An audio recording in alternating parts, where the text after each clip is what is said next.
I'm Chris Harrington, the 48-year-old son and fourth child of Carl, a corporate lawyer, and Mary, a nurse. An earthquake nearly destroyed our family home when, at the end of my junior year of high school, I announced that I didn't want to go to college. My usually talkative parents were stunned into silence at first, and then began to make my life miserable. After all, college was for the Harrington children. Mom and Dad applied to 6 very good colleges and universities behind my back. I was accepted into all of them, which added to the pressure from my entire family. Everyone except my paternal grandfather, Pop Harrington. I worked on holidays with my grandfather from the age of 13. Pops were flipping houses long before the term flipping was coined.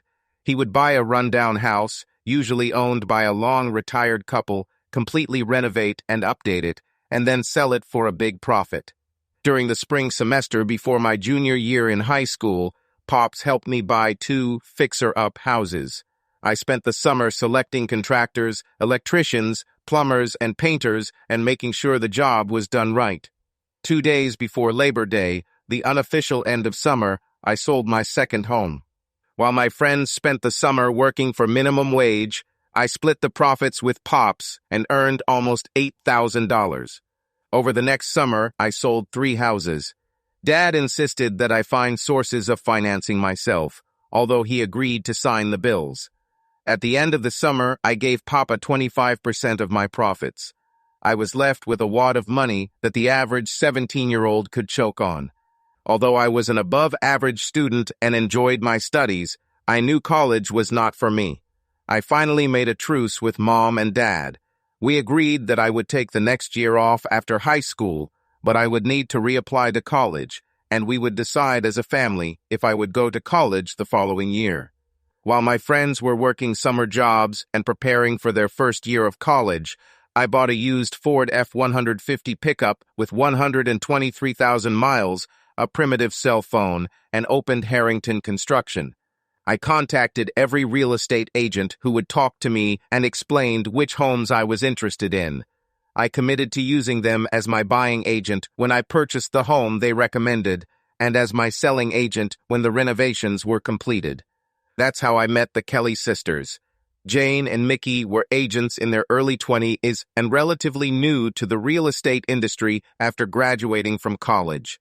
They were assistants at a local franchise of a leading national firm. I was in the middle of renovating 2 houses when I got the call. Hello? Chris, this is Mickey Kelly.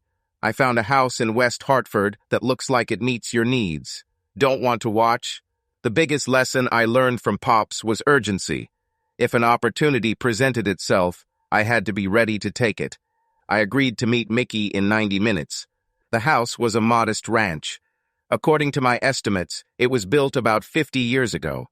Mickey told me that it belonged to the estate of an elderly couple. They lived in the house for almost 35 years. Their children lived on the West Coast and wanted to get rid of the house and deal with their inheritance as quickly as possible. The house was in excellent condition, but was very dilapidated and needed updating. How much do you think they'll take? I asked Mickey. I think it will go pretty quickly, and the price will be close to $89. I suspected she was right. I offered $85,500 in cash. I need 5 days to complete the due diligence process, and I will close the deal within 5 days of the inspector's report if there are no problems. Mickey was delighted. We went back to her office, wrote up and signed an offer, and sent it to the listing agent. The offer was accepted, the inspector's report came back without any surprises, and a week later we closed the deal. Let's celebrate, Mickey suggested as we left the lawyer's office after the deal was completed. I live in the same apartment with my sister. It's less than 2 miles from here. Let's go have a drink.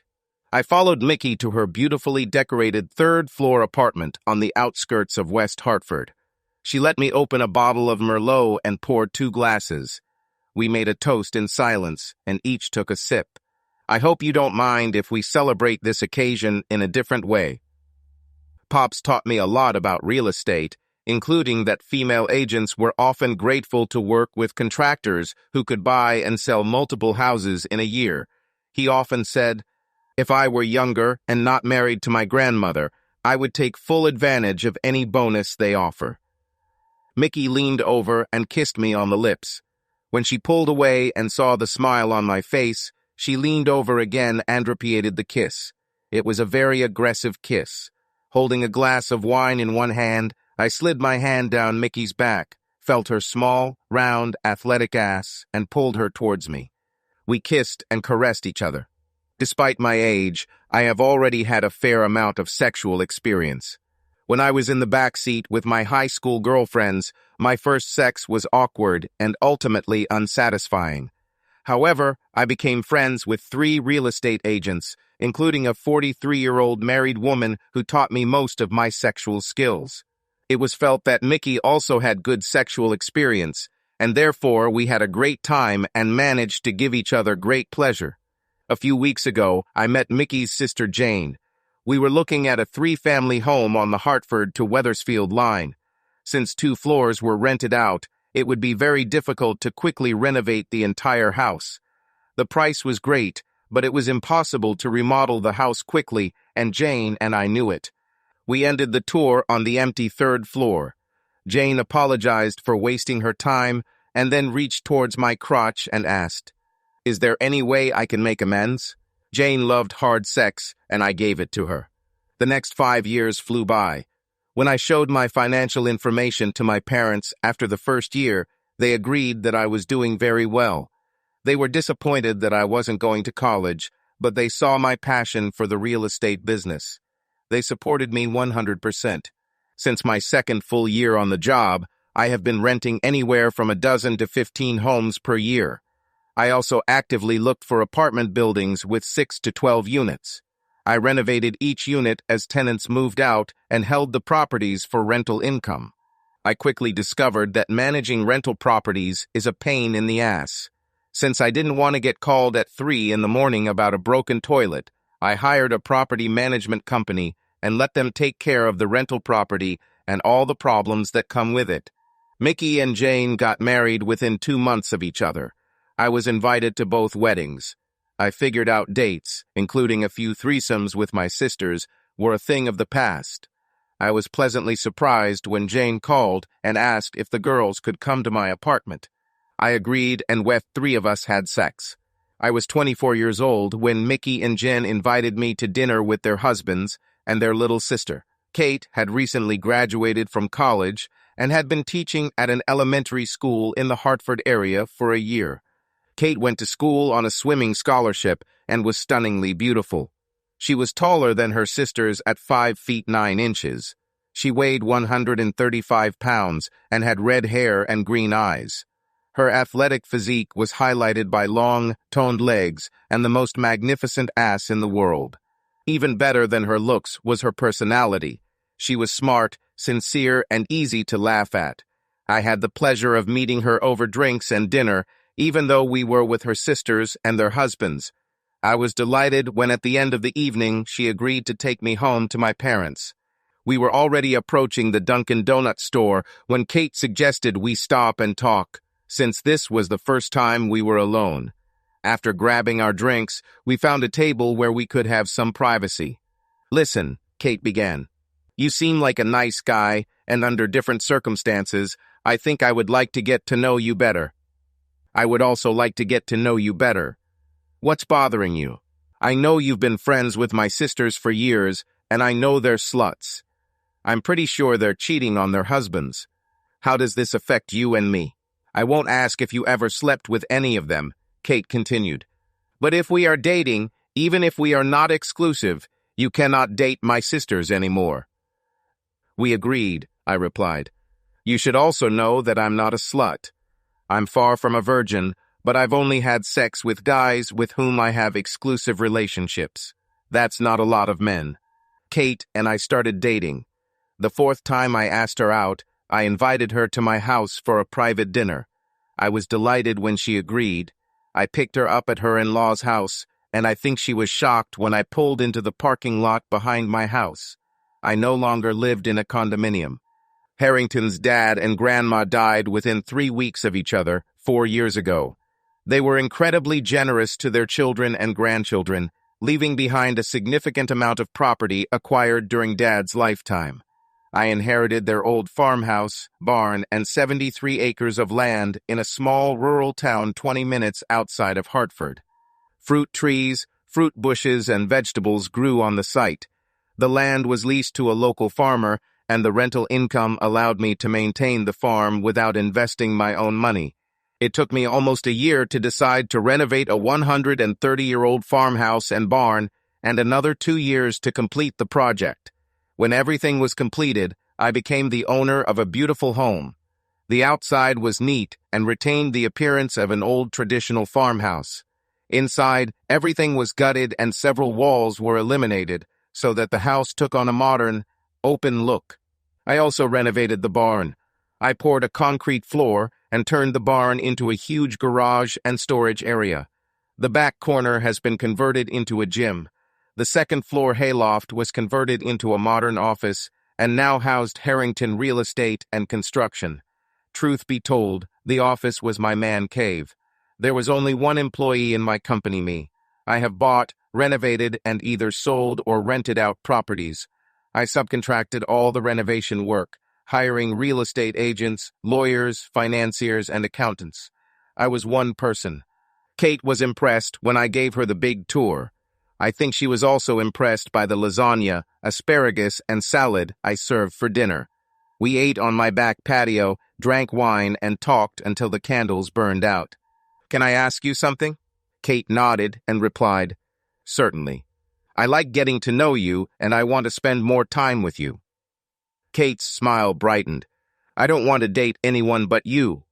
Maybe you'll consider an exclusive relationship."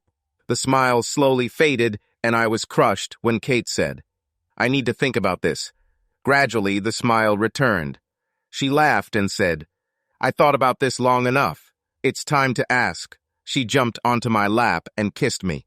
It took almost 45 minutes to reach my double bed on the second floor of the house. All this time we slowly kissed, touched, and undressed each other. When we fell onto the mattress, hugging each other, I was the happiest person in the world. I admit, my only concern was that I would compare Kate to her slutty sisters and be disappointed in the quality of the sex. After a very tiring night that included sex and lovemaking, I knew I had found the right sister. She loved sex as much as her sisters, but wanted an exclusive relationship. Shortly after Kate and I got engaged, her father called and asked if we could meet for a beer. Her parents and I were friends, but we didn't quite get along. I knew the reason. I didn't have a college education. George and I met the next day, and as usual, he got straight to the point. "Chris, I like you. I really like you, but I think it's very important that you and Kate sign a prenuptial agreement. Have you already talked to Kate about this?" George replied, "Not yet, but I'm planning to." He handed a paper folder across the table and continued, "I asked my lawyer to draw it up." The prenuptial agreement was only 2 pages long and basically stated that if we divorced for any reason, Kate and I would keep all the property we brought into the marriage. Kate will retain all assets acquired in her current and future employment, and I will retain all assets of my business. If we have children, the court will determine all child support payments, and we will each be required to contribute $5,000 a year to the college fund. It seemed fair and quite simple. I told George, "I don't see any problem, but let me ask my lawyer to take a look at this. I will return it to you within a week." Kate and I got married at the end of her sophomore year and went on a 2-week honeymoon to several Caribbean islands. We conceived while on vacation, and Kayla was born 9 months after our wedding. Our second daughter, Cara, arrived 16 months later, followed by baby Carla 2.5 years later. Life was mostly good. In addition to her teaching responsibilities, Kate returned to school to earn a master's degree in education, as well as a certificate in school administration. It was a tough 3 years, and it always seemed like Kate and I were going in opposite directions. My business was going well. With the rise of the internet, I was able to change the direction of my company and moved out of the renovation industry into the real estate business. Instead, using access to information on the internet, I began searching for distressed vacation properties on the Northeast coast and in the ski areas of Maine, New Hampshire, Vermont, and upstate New York. Having found an attractive property and done the usual inspection, I would buy it and immediately sell it to someone who wanted to renovate it. In real estate, this type of transaction is known as a wholesale sale. Of course, I wasn't making that much money on each trade, but instead of doing 12 to 15 regular trades a year, I was making 75 to 100 wholesale trades. I continued to invest in residential apartments and currently own 18 buildings with a total of 124 units. Because my reputation in the industry was above average, I also became a partner in an investment group that lent money to sellers. It was one of the best companies of its kind in the Northeast. The most interesting thing about the change in direction of me and my companies is that the amount of time I worked every day has decreased. Instead of a 60-hour work week that involved moving from remodeling project to remodeling project and finding new projects, my new responsibilities required 20 to 30 hours a week. I was able to devote more valuable time to my family. The average working day consisted of getting up for 4 hours and training for an hour. Every morning I woke up my beloved wife and children to the smell of a hearty breakfast and prepared a healthy home-cooked lunch for them to take with them. I kissed my wife and kids goodbye and watched the kids board the school bus every morning. From 7:30 until 1 o'clock in the afternoon, I was busy with work. I talked to all the realtors I knew, looked for new wholesale deals, read our loan company reports, and did the 1,000 little details that were necessary in my job. More often than not, I was able to leave work early in the morning so I could get the kids ready for school. I coached their sports teams, took them to dance class, made sure they did their homework, and brought them home to a healthy home-cooked dinner. I was the happiest person in the world. I had a successful career and proudly wore the title Mr. Mom. During the same period of time, Kate changed her profession. She left the classroom and became a school administrator.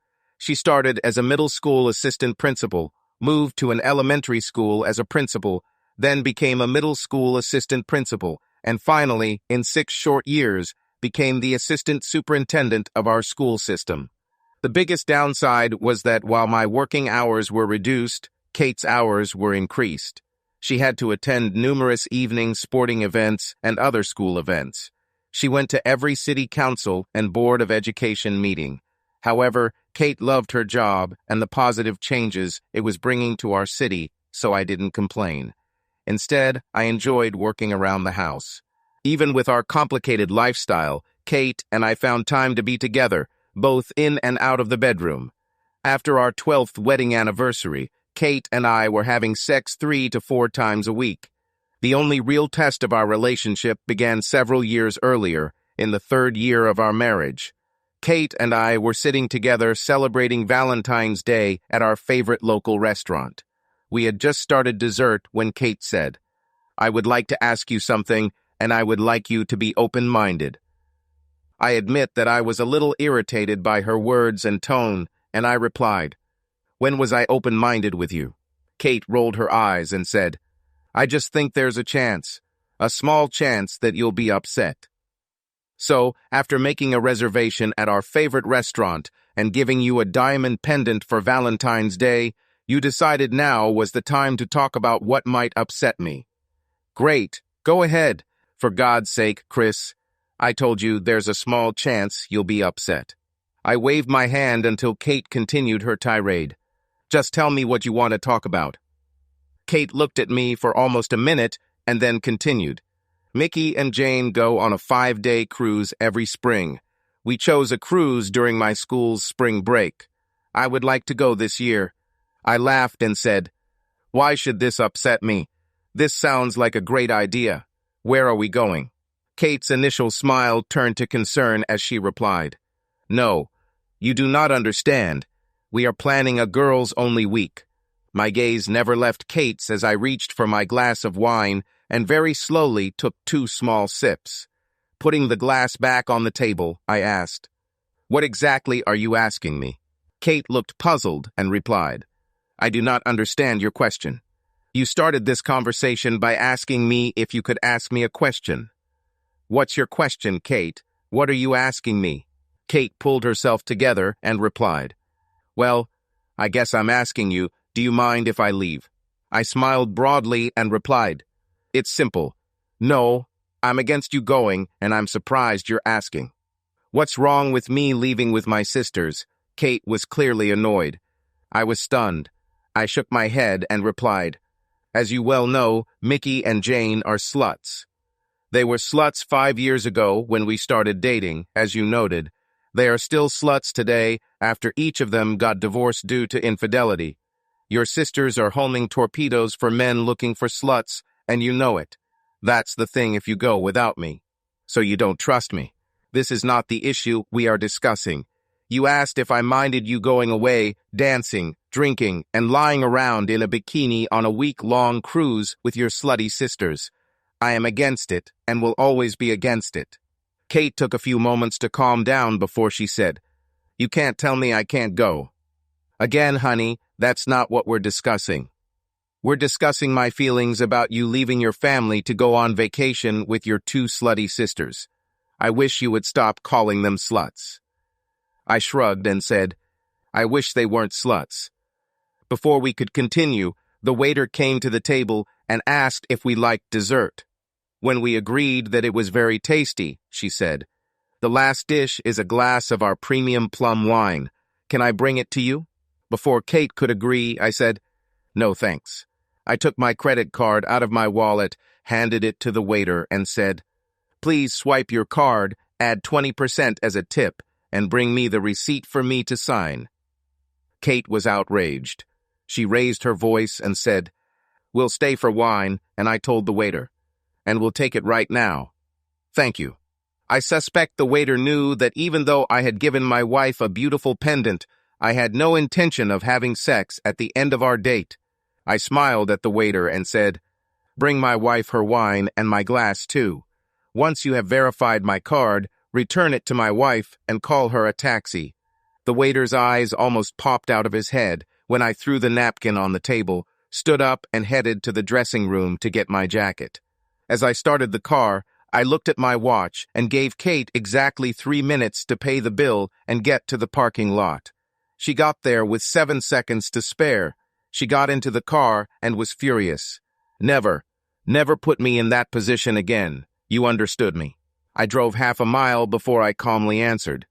We just finished a conversation in which I was told that I can't stop you from going away for a week with your slutty sisters.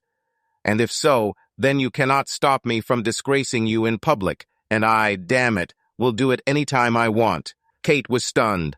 I've never spoken to her like that before. She wisely decided to remain silent for the rest of our trip. I parked the car at the barn. While Kate walked towards the door leading outside and into the house, I walked up the stairs to my office. Where are you going? We haven't finished talking yet. Go to the house now. I was halfway up the stairs. I turned and shouted, Who the hell are you talking to? Never tell me what to do again. Kate stood there with her jaw open as I slammed the office door behind me.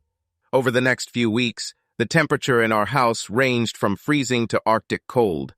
Depending on the temperature, I spent many nights sleeping in my office. 4 days before Kate was due to leave, she cornered me in my office. Can we talk? She asked. Certainly.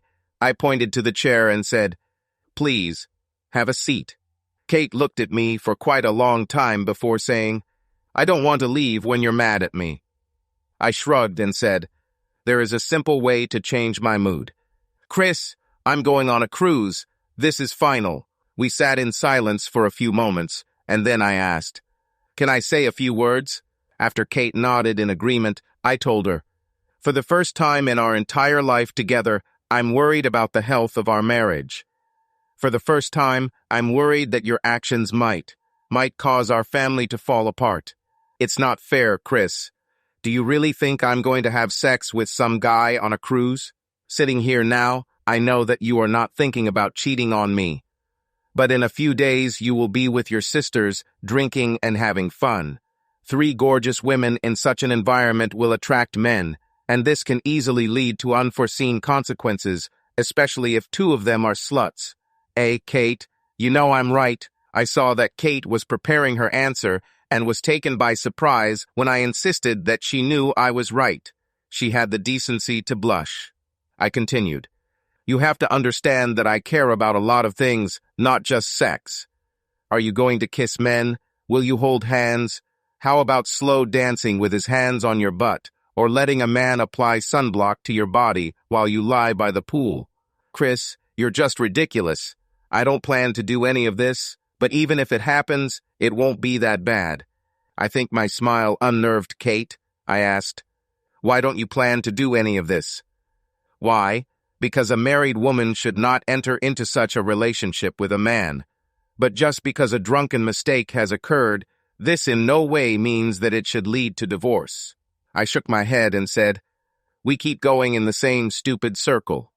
You didn't take into account my very strong feelings and concerns about this trip. If I find out that you behaved inappropriately, I will not consider your feelings. I will do what is best for me and my daughters, including divorce. I can't believe you're talking about divorce. And I can't believe that your decision to go on this vacation led to us talking about divorce. Listen, I continued. I have come to terms with the fact that you will go on this trip. I don't like it, of course, but I accept it. I hope you and your sisters have a nice time, but I want you to understand my concerns and know, absolutely, if you cross the line and do something inappropriate and I find out about it, I will kick you to the curb in a second. I was surprised when tears poured from Kate's eyes and rolled down her cheeks. She jumped up from her seat, walked to the door of my office, and shouted over her shoulder, I'm not going to do anything bad. On the morning of Kate's departure, we sat at the kitchen table. The leftover waffle breakfast was the only evidence of our delicious meal.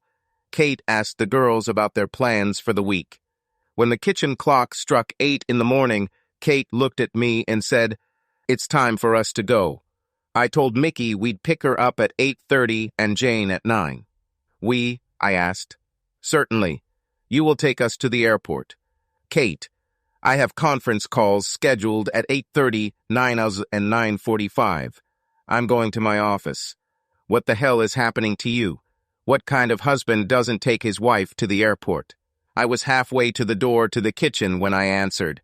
The kind of husband who will not support this vacation in any way. And then, turning to the girls, he told them, please clear the table and kitchen counter before turning on the TV. The next 9 years flew by. Kayla had just turned 13, Cara was 11, and Carlo was 8. I still enjoyed being Mr. Penn mom and being responsible for the kids. Kate appreciated my efforts because it allowed her to remain a top administrator in our city's school system, as well as hold positions on several Connecticut state and national boards of education. I was incredibly proud of my wife and at the same time enjoyed the close bond I had with my 3 daughters. It was a Friday afternoon in the last full week of April. Kate had returned 2 weeks earlier from her 9th spring cruise with her sisters. My phone was off, and I was listening to the conference call. I didn't intend to participate in the conversation. Just listen. I was standing by the open office window, enjoying the warm spring breeze, when Kate's car pulled into the driveway. Her sister Jane's car followed her. Kate jumped out of her car, and Jane and Mickey got out of the other. I heard Jane ask, "What's so important?" Kate shushed her sister and said, "Let's talk in the kitchen. I don't want to risk Chris hearing us." Looks like this is more important than my conference call, I thought, turning off the phone. Almost immediately, I launched the home security app on my cell phone and navigated to the camera in our kitchen. I watched as the women entered through the back door. As Mickey and Jane took their places at our table, Kate poured the sisters 2 glasses of wine. "Won't you?" asked Mickey. After a pause, Kate replied, "I cannot now. I'm taking antibiotics." "What's wrong with you?" asked Jane. "I can't believe it, but one of the assholes I slept with gave me gonorrhea," Kate admitted. "Oh shit," Jane said. "You infected Chris." "No," Kate screamed. "He always gets angry when I return from a cruise. We return to sex only after a couple of weeks." "When will your doctor tell Chris?" Mickey asked. "I don't think he will report. I went to a clinic in Albany, New York, and paid cash. I told them that I was single, and for the last 6 months, I had only had sex on a cruise with strangers. I had to give the clinic information about our cruise line and the names of the guys I slept with. The medical authorities will try to track down whoever gave this to me. I didn't listen to anything else and turned off the application. I walked over to the bookshelf, opened a bottle of Knob Creek, and poured an inch. As I sat down at my desk and took a healthy sip, I realized that I had been preparing for this moment for a decade and had already thought through all the steps necessary to end Kate and my marriage. I was sad. I almost died inside, but I was determined to take care of myself and my children. I called my personal lawyer and asked him to file for divorce. I wanted the marriage contract to be fulfilled. I needed the house that I inherited from my grandfather. Most importantly, as the primary caregiver, I insisted on full custody of my girls. My lawyer agreed that custody should not be an issue. I have instructed my attorney to file for divorce due to irreconcilable differences, but to prepare a second petition for divorce citing infidelity. I didn't worry about dividing our bank accounts. Early on, my lawyer advised Kate and I to have separate accounts in case my business failed. Each of us made equal quarterly contributions to the family budget, but we conducted all other finances in our own name. I canceled 2 joint credit cards and paid off the balance using our household budget account. 30 minutes after I heard this fateful conversation, I took the rest of my drink and headed to the kitchen. The girls' conversation died down when I appeared at the door. Kate looked at me and asked, "Bad day, honey?" I sat down in my seat at the far end of the kitchen table, nodded, and said, "Yes, very bad." The group was watching with interest when Kate asked, "Would you like to tell us about it?" As I was contemplating my answer, we heard Kayla come through the front door. Her best friend's mom drove her home from high school. Kayla ran into the kitchen, hugged her mom and her aunties, and then came around the table and wrapped her arms around my neck.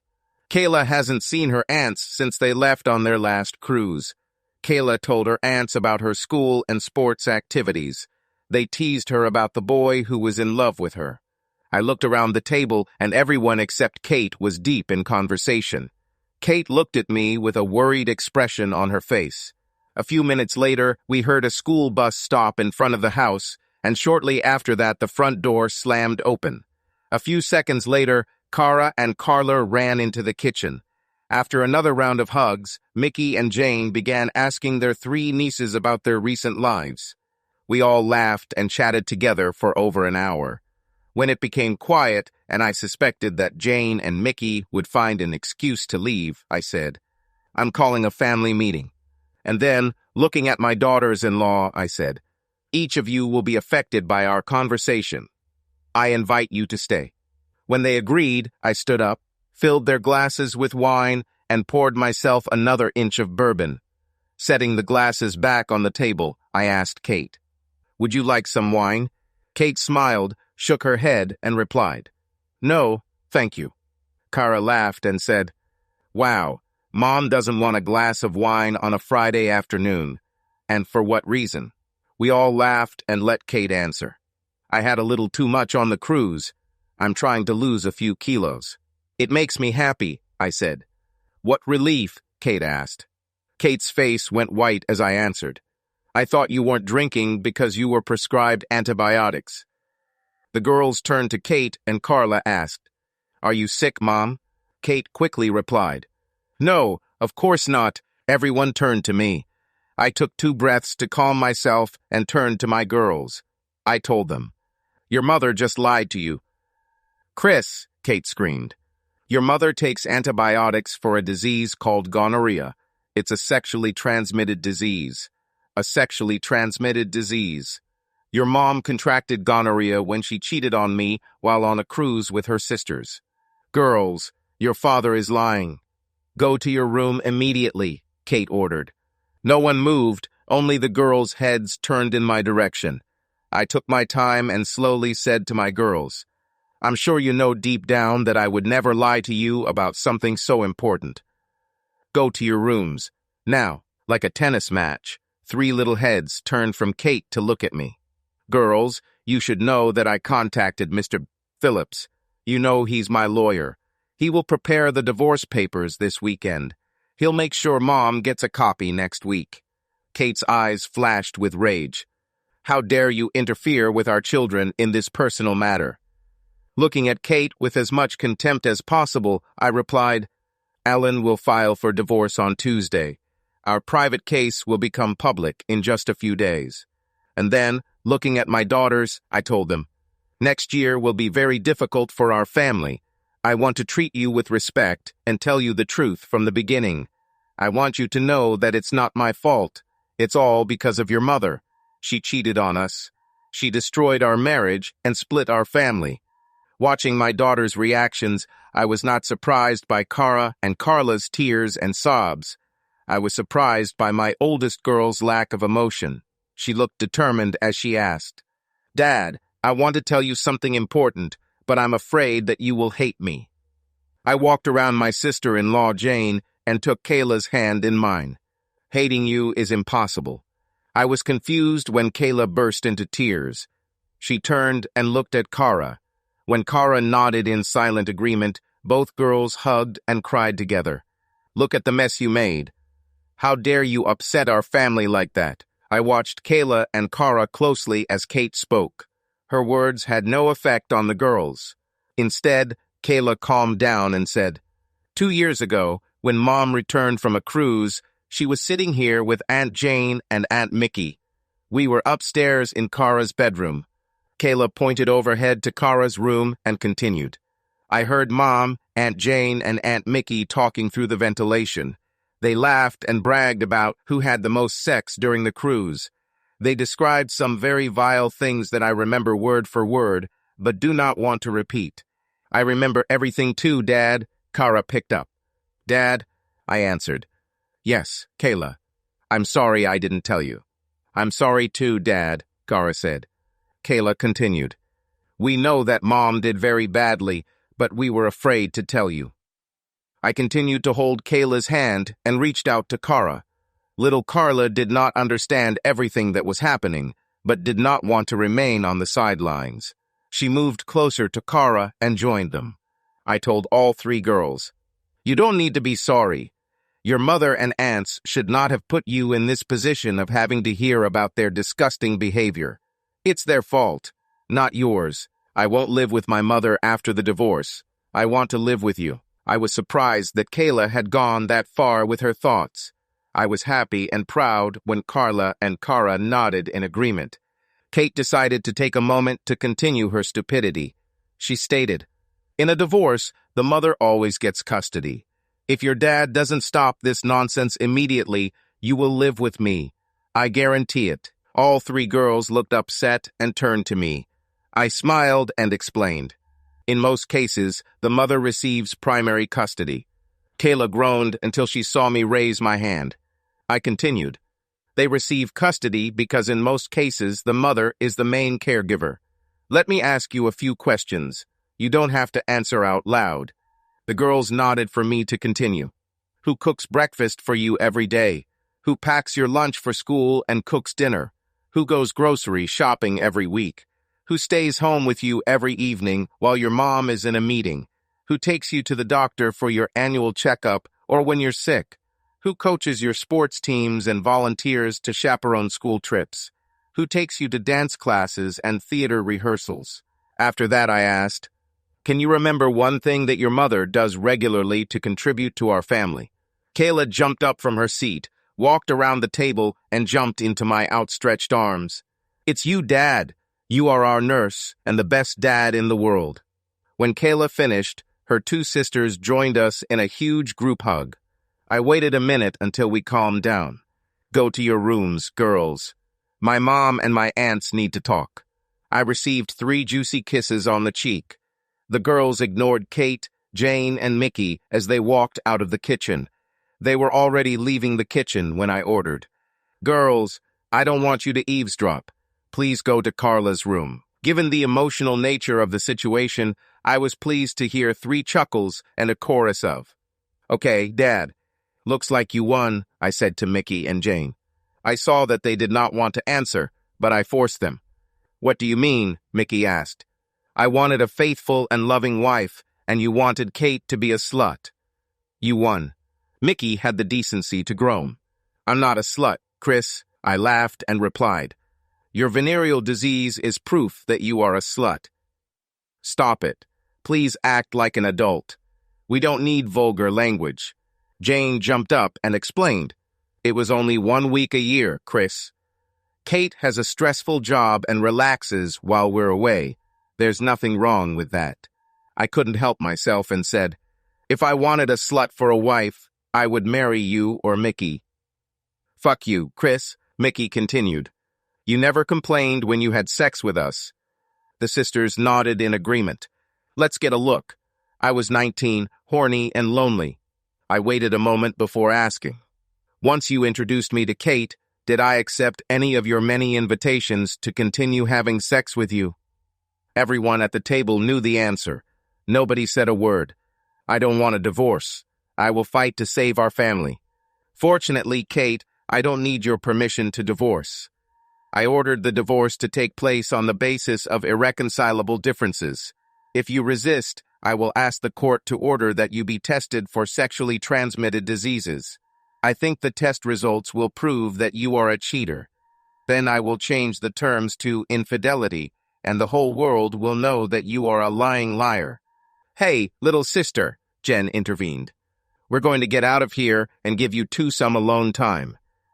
Both sisters started to get up, but stopped when I said, while you're leaving, I want you to take out the trash. They looked at me with confusion until I pointed at Kate and told them, take your sister to her room and ask her to pack enough things for several weeks, and then take her from my house. Although Kate tried to use family and friends to delay the divorce, she did not use official channels because she did not want the whole world to know that she was a slut. The mandatory consultation ordered by the court lasted only 1 session. The counselor had no trouble determining that I was not interested in continuing my marriage to Kate. The court accepted the marriage contract. Kate kept all the assets associated with her work, and I kept my business. Best of all, I received primary custody of Kayla, Cara, and Carla. My 2 oldest daughters continued to feud with their mother and aunts, but remained close to their maternal grandparents. My youngest, Carla, is still close to her mother and sees her regularly. Subscribe to our channel so that your second chaff doesn't cheat on you, and go ahead and listen to the next story, because this story is nothing compared to the next one. If you're under 18, don't even think about listening to the next one.